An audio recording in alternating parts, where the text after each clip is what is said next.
My name is Christopher, 35 years old, a construction worker living in the northern suburbs of Texas, a place with one of the most unforgiving climates in America.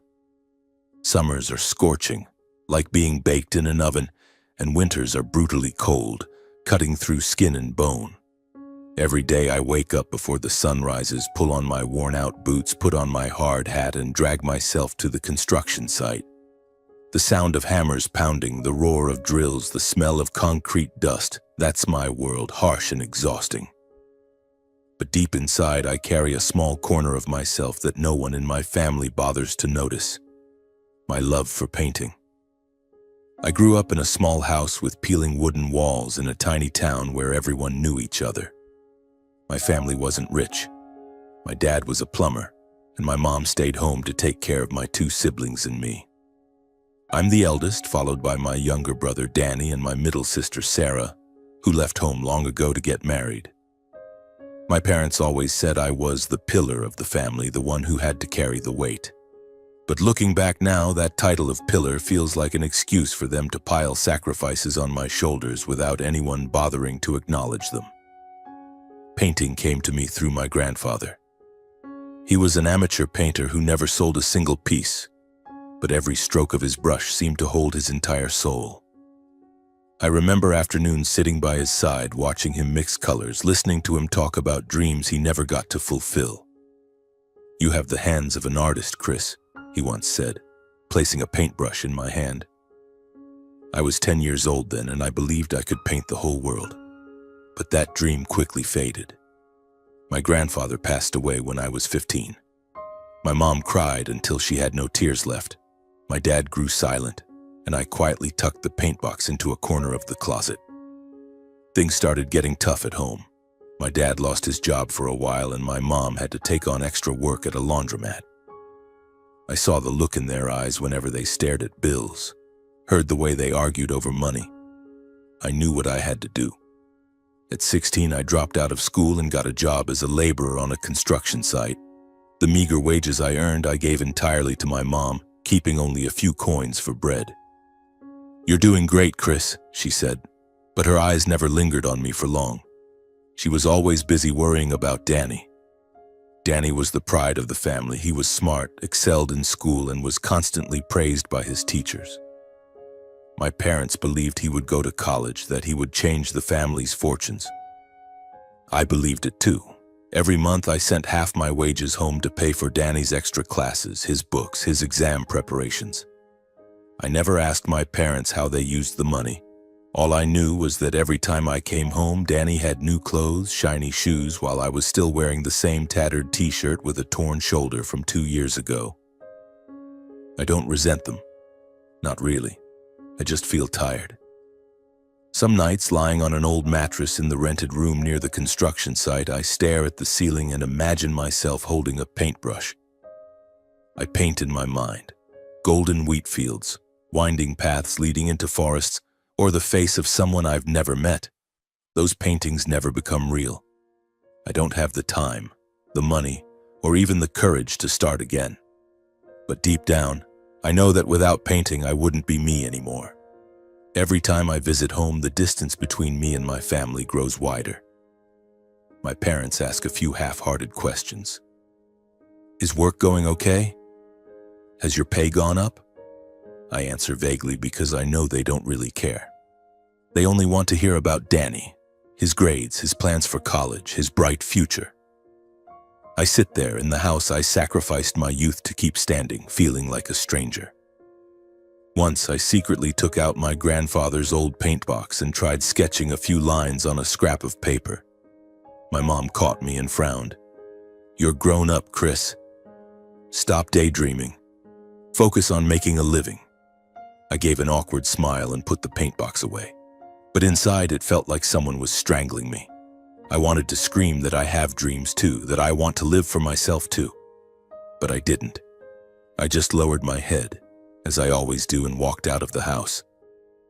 That Christmas, I came home with a small bag of gifts, a cheap bottle of whiskey for Dad, a wool scarf for Mom, and an old book for Danny. I had saved up for a whole month to buy them, every penny earned from the construction site soaked in sweat. The road home was freezing, the Texas wind cutting through my thin jacket, making me shiver. But I still felt a warmth inside because I thought Christmas was a time for family to come together. Naively, I believed that. The little house was aglow with lights. Mom had set up a tiny Christmas tree in the corner of the room, decorated with sparkling ornaments that Sarah and I had made as kids. Dad was sitting in his armchair, telling Danny some story, both of them laughing heartily. Danny was now a sophomore at a prestigious university a few hours' drive from home. He was still the pride of the family, always mentioned by Mom and Dad with sparkling eyes. I walked in, set the bag of gifts down, and Mom gave me a quick hug. "Come eat, Chris, the food's getting cold," she said, then turned to call Danny. "Come here, sweetheart, try this cake I made." Dinner passed with laughter, but I didn't say much. I sat there listening as Mom and Dad asked Danny about school, about the projects he was working on at university. Danny spoke excitedly about a recent seminar he'd attended, about his dream of becoming an engineer. "He's going to make something of himself, Chris," Dad said, looking at me as if expecting me to nod in agreement. I nodded, but my heart felt heavy. I wondered if Mom and Dad ever spoke about me with that same pride. Or was I just the construction worker, the one who sent money home so Danny could live his dreams? After dinner, we opened gifts. Danny gave Mom and Dad each a small item, probably bought with money from his part-time job. I handed out my gifts and Mom smiled, thanking me cursorily. Then it was Dad's turn. He stood up, his face beaming, clapping his hands to get everyone's attention. "Come outside, I've got a surprise," he said. He led us through the back door to the garage. The cold wind stung my face, but I didn't notice. All I saw was Dad pulling a tarp off a shiny red car, gleaming under the garage light. "It's for you, Danny," he said, patting my brother on the shoulder. "So you can get around easier at school." The whole family erupted in excitement. Danny jumped up and down, ran to hug Dad, then Mom, before leaping into the driver's seat and honking the horn loudly. Mom laughed until tears streamed down her face, and Dad nodded with pride. I stood there smiling, but my smile felt frozen. A car. I knew Mom and Dad had saved up all year to buy it. I knew because I had been sending money home month after month to help the family. But no one mentioned that. No one looked at me. Then Dad turned to me and handed me a small package wrapped in old newspaper. "This is for you, Chris," he said, his voice soft. I opened it slowly. Inside was a painting in a worn wooden frame, its colors faded with time. I recognized it immediately. It was one of Grandpa's, a field of wildflowers under a sunset sky. "It was your grandpa's," Dad said. "He treasured it. I thought you'd like it." I looked at the painting, then at Dad. He smiled, but his eyes darted away. I knew he was lying. That painting meant nothing to him. It was just something he pulled out to cover up the truth, that I was never treated fairly. A car for Danny, an old painting for me. My heart ached, as if someone were squeezing it. I wanted to scream, to ask why they treated me this way. Why were the years I sacrificed, the dreams I buried, not worth a single glance from them? But I just nodded and said, "Thanks, Dad." That night I couldn't sleep. I sat in the living room looking at Grandpa's painting under the dim light. His brushstrokes were still vivid, as if telling a story I couldn't fully understand. I thought about the months I'd hunched over at the construction site, about the money I sent home so Danny could sit in that shiny red car. I thought about Danny, about the way Mom and Dad looked at him with eyes they'd never turned on me. My heart hurt, but mixed with that pain was a small, smoldering flame. I knew I couldn't keep living like this forever. The next morning I left early, taking the painting with me. I didn't say anything to Mom or Dad, didn't say goodbye to Danny. I just wanted to get out of that place, away from the feeling of being abandoned in my own family. On the bus back to my rented room, I held the painting heavy in my arms. I didn't know where it would lead me, but I felt somewhere Grandpa was watching me. And I told myself that even if just once, I would do something for myself. Back in my cramped rented room, I placed Grandpa's painting on the table next to an old flickering desk lamp. The weak yellow light shone on the wildflower field in the painting. making the faded brushstrokes seem to come alive. I stared at it, my heart a tangle of emotions. This painting was all I had from my family, but it was also a reminder of the unfairness I'd endured. I wanted to throw it away, but my hands wouldn't move. Something in Grandpa's brushstrokes held me back, refusing to let me turn away. That night, I couldn't sleep. I pulled out my phone and scrolled through social media, something I rarely touched. An amateur art forum popped up in my recommendations. I don't know what I was thinking. My fingers just moved on their own, snapping a photo of the painting and posting it. "My grandpa's painting," I wrote, keeping it brief. Not sure if it's worth anything, just wanted to share. Then I tossed the phone aside, expecting nothing. Who would care about an old painting anyway?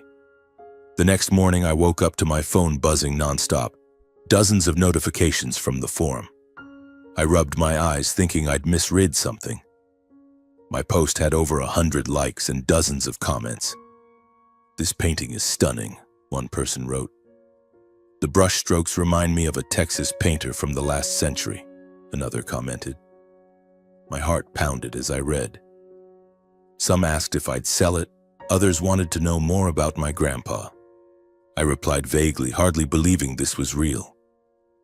By noon, a private message stopped me in my tracks. The sender, Henry, introduced himself as an art collector from Dallas.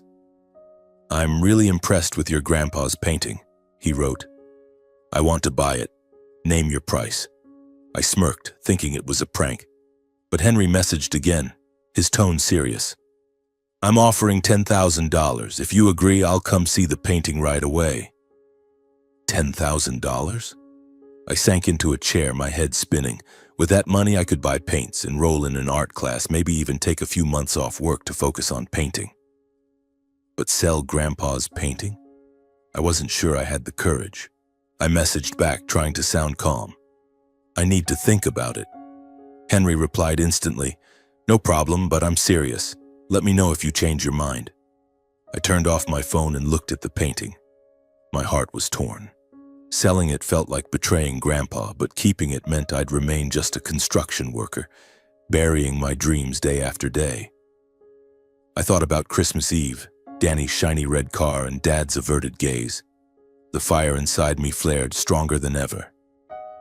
2 days later, the forum was buzzing. My post had spread beyond the group, shared across other art communities. A stranger, claiming to be an auctioneer, messaged me. "That painting might be worth more than you think. I'm holding a small auction. Would you like to join?" Before I could respond, Henry messaged again, his tone urgent. "I'm raising my offer to $200,000. Don't sell to anyone else." I froze. 200,000? The number felt like a dream, but also a trap. I started to doubt. Was this real or just a scam? I decided to meet Henry. I sent him the address of a coffee shop near the construction site and arranged to meet the next afternoon. That night, I held the painting and whispered to Grandpa in my mind, "What should I do?" I remembered the afternoons he taught me to paint, the look in his eyes when he spoke about art. But I also remembered the years I'd sacrificed, the dreams I'd suppressed. I knew if I didn't act, I'd be trapped forever. The next afternoon, I arrived at the coffee shop, the painting carefully wrapped in an old cloth. Henry was already there, a middle-aged man in a simple but elegant suit exuding quiet wealth. He stood up, shook my hand, and his eyes lit up when he saw the wrapped bundle. "May I see it?" he asked. I unwrapped the cloth and placed the painting on the table. Henry studied it, silent for a long moment. Then he looked up, his voice firm. "I'm offering $500,000 cash. If you agree, I'll bring the money tonight." I nearly dropped my coffee. $500,000? I stared at Henry, searching for any sign of a joke, but he was deadly serious. "Why?" I asked, my voice trembling. "It's just my grandpa's painting." Henry smiled and said, "It's not just a painting. It's a legacy. Very few artists today could create something like this. I genuinely want to buy it." His words left me speechless. My mind went blank. Only the sound of my pounding heart remained. I nodded as if someone else were controlling me. "Okay, tonight," I said. That evening, I sat in my rented room, the painting still on the table, bathed in the yellow glow of the lamp like a farewell. I couldn't believe this was happening. $500,000.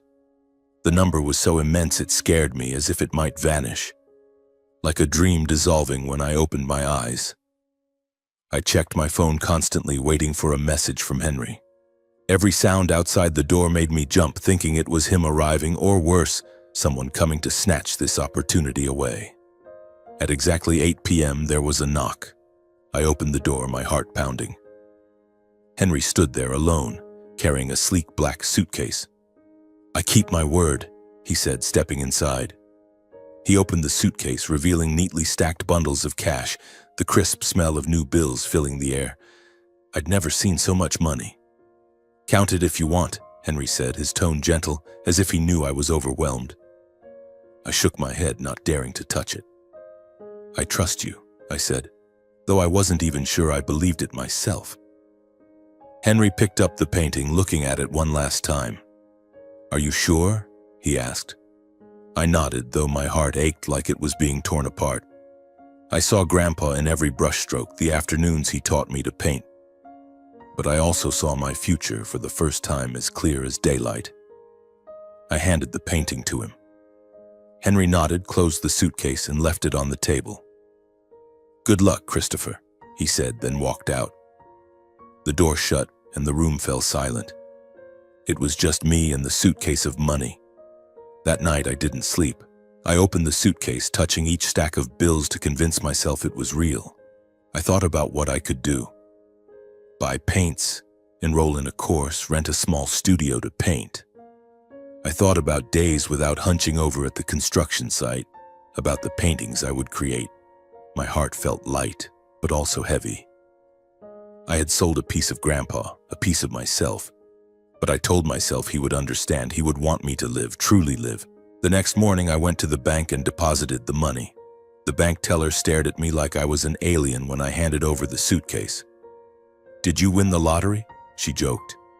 I just smiled, not answering. With that money, I began to change my life. I cut back my hours at the construction site, keeping just enough shifts to get by. I enrolled in an evening painting class at a local art center where people like me, late-blooming dreamers, gathered. The first time I held a paintbrush after all those years, my hand trembled, but it felt like coming home. I also stopped sending money to my parents. For the first time in my life, I kept it for myself. I didn't call home, didn't text. I wanted them to manage on their own, the way I had for years. But I didn't expect that decision to plant a bomb, waiting to explode. A month later, Mom called. Her voice was urgent, tinged with anger. "Chris, why aren't you sending money anymore? Danny needs tuition and your dad's back is acting up. He can't work much." I took a deep breath, keeping my voice steady. "Mom, I have my own life too. I can't keep carrying the whole family." There was silence, then she spoke, her voice cold. "Since when did you get so selfish, Chris?" I hung up, my hand shaking. Her words cut like a knife, but I didn't regret it, not anymore. I started painting every day, every night. My paintings were full of color, full of pain and hope. I painted Grandpa's fields, paths I'd never walked, and myself, a construction worker reclaiming his dreams. The art class connected me with new people, people who didn't know my past but saw me as a painter, not a failure. For the first time in 35 years, I felt like I was living. But I knew my family wouldn't let it go. I could sense a storm coming, though I didn't yet know how it would hit. Each night I looked at the empty suitcase that once held $500,000 and asked myself, did I do the right thing? Would Grandpa forgive me? And if my family turned their backs, would I have the strength to keep going alone? 2 months had passed since I enrolled in the painting class, and my rented room had become a small art studio. The walls were covered with my paintings, wildflower fields, misty trails, the face of someone I'd never met. The soft yellow light of the lamp illuminated each brushstroke, reminding me that I was alive, truly alive. The evening painting class at the local art center had given me a new community, people who saw me as an artist, not the hunched-over construction worker. The $500,000 from Grandpa's painting had opened that door, but every night as I lay on my old mattress, I still heard echoes from the past. Then one afternoon, everything exploded. I was mixing paints in my room when I heard urgent knocking at the door. I opened it and froze. There stood Mom, Dad, and Danny unannounced. Mom wore an old sweater, her eyes red and puffy. Dad was grim, hands stuffed in his pockets. Danny stood with his arms crossed, his face hard. No one smiled. No one greeted me like a son or brother. "We need to talk, Chris," Dad said, his voice low but sharp. I nodded, though my heart pounded. I invited them in, gesturing to a few old chairs around the dining table. The small room suddenly felt suffocating, the air heavy like before a storm. Mom sat down, her eyes scanning the paintings on the walls, but she said nothing. Danny was different. He stepped forward, pointing at an unfinished painting, a field resembling Grandpa's. "Where'd you learn to paint like this?" he asked, his tone mocking. "From the family's money?" I took a deep breath, trying to stay calm. "Tell me," I said, looking at Dad. "Why are you all here?" Dad cleared his throat, his gaze fixed on me. "We know about Grandpa's painting," he said. "You sold it, didn't you? Sold it for $700,000 at an auction." I was stunned. $700,000? I'd sold the painting to Henry for $500,000, and he'd promised to keep it confidential. How did they know? And where did the $700,000 figure come from? Danny stepped closer, glaring at me. "Don't play dumb, Chris. I saw it online. A friend at school told me about the auction. Grandpa's painting went for $700,000. You think you could hide it?" I shook my head, my mind reeling. Maybe rumors from the art forum had spread, inflated into a false number. But I didn't have time to explain because Mom spoke, her voice trembling. "Chris, how could you? That painting belonged to the whole family. You took the money, abandoned your parents, abandoned your brother. How could you be so selfish?" Her words cut like a knife, but I didn't let them shake me. I stood tall, facing all three of them. "I didn't hide anything," I said, my voice firm. "I sold the painting for $500,000, not $700,000. And I kept the money because you gave the painting to me, Dad. It was mine." Their jaws dropped. Mom covered her mouth, Dad's eyes widened, and Danny let out a scornful laugh. $500,000? He shouted. "You took $500,000 and didn't share a cent with the family? What kind of person are you, Chris?" I clenched my fists, nails digging into my palms. "What kind of person?" I shot back, my voice hoarse. "The kind who dropped out of school at 16 to work construction and send money home? The kind who sacrificed his dreams so his little brother could go to college so his parents didn't have to worry about rent? Have you ever asked what I wanted? Have you ever treated me like a real son?" Mom started crying, but I didn't stop. I turned to Dad. "On Christmas Eve, you gave Danny a car. What did I get? An old painting you called precious. Did you think I was too stupid to see the unfairness?"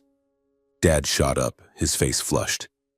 "How dare you talk to me like that?" he roared. "I raised you, fed you, put you through school. You're the eldest. It's your job to take care of your brother." I laughed, but it was a bitter laugh. "I've taken care of enough," I said. "Now I want to live for myself. That money is mine, and I'm not sharing it with anyone." The room was tense, like a taut string ready to snap. Danny pointed at me, shouting, "You'll regret this, Chris. You can't turn your back on family like this." Mom grabbed Dad's arm, pulling him back. "Let's go," she said, her voice weary. Dad gave me one last glare, and the three of them left. The door slammed shut, leaving me in the silent room. I stood there, my heart pounding, but not from fear. I felt relieved, as if I'd shed a heavy burden. But I also felt pain, knowing the door between me and my family had closed, perhaps forever. That night, I didn't sleep. I sat on my bed, staring at the unfinished painting on the easel. I thought about Grandpa, the afternoons he taught me to paint, the look in his eyes when he talked about art. "You have the hands of an artist, Chris," he'd said. I wondered if he'd forgive me for selling his painting. Would he understand that I did it to live, to find myself again? I thought about Mom, Dad, and Danny, about the years I'd sacrificed. I wondered if I was too harsh for not sharing the money. They raised me, but they also trampled me, made me feel worthless. I tossed and turned, my mind in turmoil. At times I wanted to call Mom to say I'd share the money just to ease the ache in my heart. But then I remembered Danny's glare, Dad's shouting, Mom's crocodile tears. They didn't come to reconcile. They came to demand money, to pull me back into the cycle of sacrifice. I clenched my fists, telling myself, I'm not wrong. I can't go back. But deep inside, a small voice whispered that I was losing something I could never reclaim. The days that followed were like living in a daze. My rented room was still filled with paintings, but I couldn't pick up a brush. I sat under the yellow glow of the lamp, staring at the unfinished painting, a vibrant field I'd created to comfort myself, feeling a heavy weight in my chest. Was I right or wrong? I'd declared I wouldn't share the money, but now I wondered if I'd been too harsh. They were my family. Despite the unfairness, despite the pain, they were the ones who raised me. I remembered mornings when Mom made cornbread, the smell of coffee Dad brewed, Danny's laughter when we were kids, kicking a soccer ball in the yard. Those memories were like knives, piercing my resolve. I thought maybe I should share the money. Not because they deserved it, but so I could sleep at night. Not the full $500,000, but enough for them to get by. Enough to keep me from being labeled selfish. I was afraid that if I did nothing, I'd become someone I didn't want to be. A man who turned his back on his blood out of resentment. I wrestled with myself for a week. Each night I lay on my old mattress, staring at the ceiling, imagining calling Mom. What would I say? Mom, I'll share the money, but this is the last time? Or would I apologize even though I'd done nothing wrong?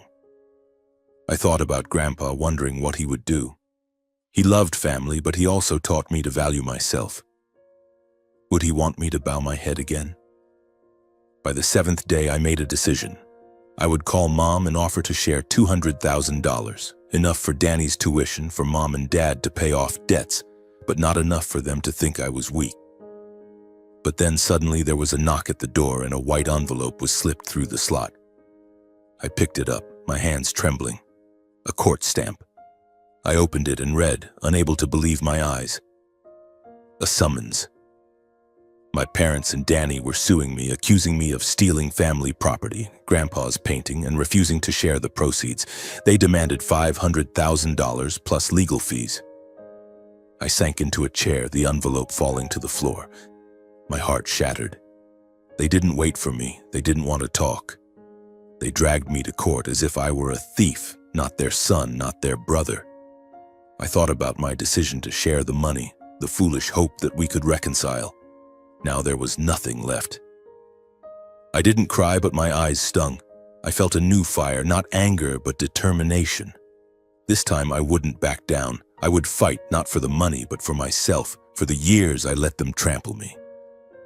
I called Jack, my boss at the construction site. He'd always liked me, calling me kid despite my 35 years. Jack, I need help, I said, my voice shaking. My family's suing me. I need a lawyer. He was silent for a moment, then chuckled softly.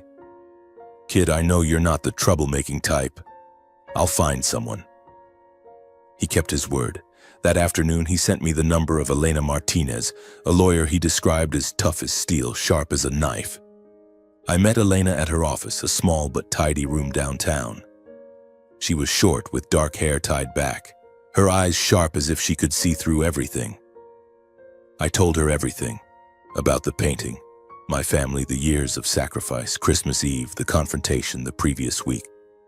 She listened without interrupting, then said, Christopher, this isn't just a lawsuit about money. It's about justice. Are you ready to fight? I took a deep breath, feeling like I was standing up for myself for the first time. Ready? I said. Elena moved quickly. She asked me to bring every document, bank transfers I'd sent home, work contracts, Screenshots of the painting's forum post. "Your family will play the emotional card," she warned. "They'll call you ungrateful, selfish. You have to be strong." I nodded, but my heart wasn't sure. How could I be strong facing my parents, Danny, in a cold courtroom? I tried to focus on my painting class, but each night I dreamed of the courtroom, of Mom's eyes looking at me like I was a traitor. The court date arrived faster than I expected. The courtroom was cold, smelling of old wood, the whispers around me suffocating. I sat next to Elena, trying to keep my hands from shaking. Mom, Dad, and Danny sat across the aisle. Mom wore her old sweater, her eyes red, but she didn't look at me. Dad was grim, hands clasped tightly. Danny glared at me, his eyes full of resentment. I wanted to run, but Elena put a hand on my shoulder. "Breathe," she whispered. "Today is your day." The trial began. My parents' lawyer, Mr. Harris, a middle-aged man with a smooth voice, stood up. He called me selfish, said I'd stolen the family's legacy for profit. He talked about how my parents raised me, their struggles, as if I'd never sent a dime home. Mom cried, Danny bowed his head, and I saw some people in the room look at me with suspicion. My heart tightened, but Elena whispered, "Don't let them sway you." Then it was Elena's turn. She stood, her voice calm but cutting. "Christopher didn't steal," she said, presenting every bank transfer I'd sent home over 10 years. "He dropped out of school at 16, worked construction to support his family, sending thousands of dollars home. The painting was legally given to him by his father." She showed my forum post, proving I'd acted transparently. She called me to the witness stand. Standing before the court, I felt the world watching me. I spoke, my voice trembling but truthful, about the construction site, my dream of painting Christmas Eve when I got the painting while Danny got a car. I talked about the unfairness, how I'd fulfilled my duties but received only indifference in return. "I didn't want to sue my family," I said, my eyes stinging, "but I can't let them take what I've fought for." Elena ended with a question for my parents. "If the painting was so valuable, why did you give it to Christopher while his brother got a car?" The courtroom fell silent. My parents didn't answer. Danny bowed his head for the first time, not glaring at me. The trial lasted 3 days, tense as a taut string. Each day I left the courtroom feeling drained. Elena stayed by my side, reminding me we were winning. "They have no evidence," she said, "just emotions." But emotions were dangerous. I saw Mom's eyes, heard her sobs, and wondered if I was destroying something irreparable. The judge delivered the verdict on the 4th day. I won. The painting was mine, the money too. My parents and Danny had to pay legal fees. As we left the courtroom, I saw Mom crying, Dad holding her, Danny glaring at me one last time before turning away. I wanted to run to them to say something, but I couldn't. They'd chosen this path, and so had I. I returned to my rented room and sat under the yellow lamp. I wasn't happy despite winning. I looked at the unfinished painting, thinking of Grandpa. I'd protected my dream, but I'd lost my family. That bond was broken beyond repair. I picked up a brush, painting a new stroke, but my hand shook. I knew from now on I had to move forward alone, and though it hurt, I was ready. A year has passed since the lawsuit, and I decided to move to a new place, more spacious and comfortable.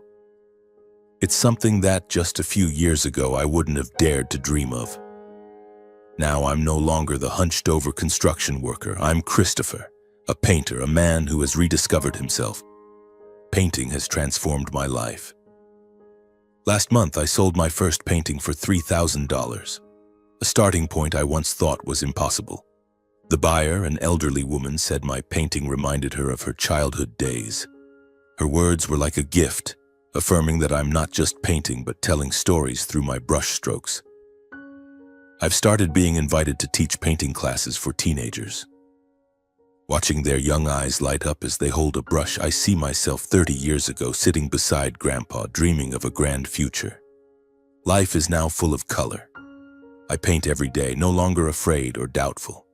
I laugh more, connect with people who love art, people who see me as an artist, not a failure.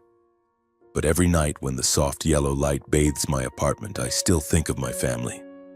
The lawsuit closed that door forever. I don't regret my choice, but my heart still aches when I think of Mom, Dad, and Danny. I chose my path, and so did they. I've learned that fairness isn't something others grant you. It begins with self-respect, with loving yourself enough to stand up. I sacrificed for too long, forgetting that I too deserved my dreams.